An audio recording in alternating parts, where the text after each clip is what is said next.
കാനഡയിൽ ചാലക്കുടി സ്വദേശിനി ഡോണ കൊല്ലപ്പെട്ട സംഭവത്തിൽ ഭർത്താവിനായി അന്വേഷണം ഊർജിതം. പ്രതിയെന്ന് സംശയിക്കുന്ന ഭർത്താവ് ലാൽ കെ പൌലോസ് സംഭവത്തിന് ശേഷം ഡൽഹിയിലെത്തിയെന്നാണ് കനേഡിയൻ പോലീസിന്റെ കണ്ടെത്തൽ. പോസ്റ്റ്മോർട്ടം പൂർത്തിയാക്കിയ ഡോണയുടെ മൃതദേഹം നാട്ടിലെത്തിക്കാനുള്ള ശ്രമത്തിലാണ് ബന്ധുക്കൾ. മകൾക്കും മരുമകനും വാങ്ങിയ പുത്തൻ വസ്ത്രങ്ങളുമായി ദുരന്ത വാർത്ത ഞെട്ടൽ താങ്ങാനാകാതെ കണ്ണീരണിഞ്ഞിരിക്കുകയാണ് ചാലക്കുടി ശ്രേയസ് നഗറിലെ വീട്ടിൽ ഡോണയുടെ മാതാവ് ഫ്ലോറയും പിതാവ് സാജൻ പടിക്കലും.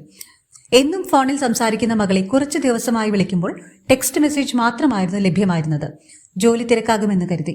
മെയ് 7-നാണ് ഇരുവരും ആത്മഹത്യ ചെയ്യുകയാണെന്ന് ഭർത്താവ് ലാലിന്റെ മെയിൽ ഐഡിയിൽ നിന്നും സന്ദേശം ലഭിക്കുന്നത്. കാനഡയിലെ പൂട്ടിക്കിടന്ന വീട് തുറന്ന് നോക്കിയപ്പോഴാണ് ഡോണയുടെ മൃതദേഹം കണ്ടെത്തിയത്.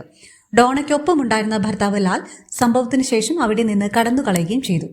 ചൂതാട്ടത്തിന് പണം നൽകാത്തതിലുള്ള വൈരാഗ്യം കൊലയിൽ കലാശിച്ചതെന്നാണ് ഡോണയുടെ ബന്ധുക്കളുടെ നിഗമനം. ചൂതാട്ടം മൂലം ലാലിന് വലിയ ബാധ്യതയായി. പലപ്പോഴായി ഡോണയുടെ അക്കൗണ്ടിൽ നിന്നും ഭർത്താവ് ലാൽ 1.5 കോടിയിലധികം രൂപ പിൻവലിച്ചതായി കണ്ടെത്തി. ലാലിനായി കാനഡ പോലീസ് അന്വേഷണം ആരംഭിച്ചതിന് പിന്നാലെയാണ് ഇയാൾ ഡൽഹിയിലേക്ക് കടന്നത്. ഡോണയുടെ മാതാപിതാക്കൾ കേരള പോലീസിനും പരാതി നൽകിയിട്ടുണ്ട്. ദില്ലിയിൽ വിമാനം ഇറങ്ങിയെന്ന വിവരം പോലീസിനും ലഭിച്ചിട്ടുണ്ട്.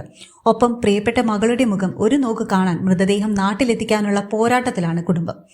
3 വർഷം മുമ്പായിരുന്നു ഡോണയുടെയും ലാലിന്റെയും വിവാഹം. ഡോണയും ലാലും കാനഡയിൽ തന്നെയാണ് പഠിച്ചത്. ഇരുവരും പരിചയക്കാരായതിനാൽ വിവാഹം ബന്ധുക്കൾ ചേർന്ന് നടത്തുകയായിരുന്നു.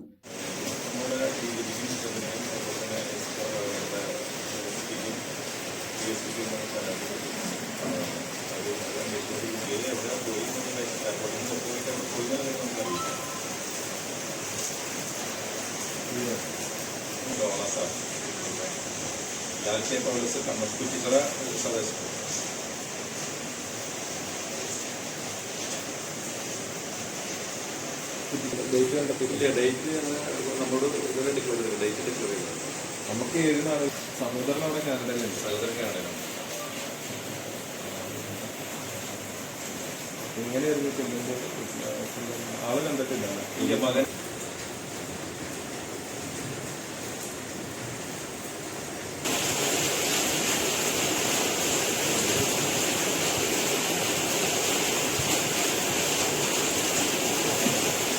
മെസ്സേജ് കൊടുത്തവർക്ക് തുള്ളില്ല കഴിവാനായിട്ടിരിക്കുകയാണ്. അപ്പോൾ അവർ കരുതുന്നത് ഡോണയാണ് അയക്കണമെന്നായിരുന്നു.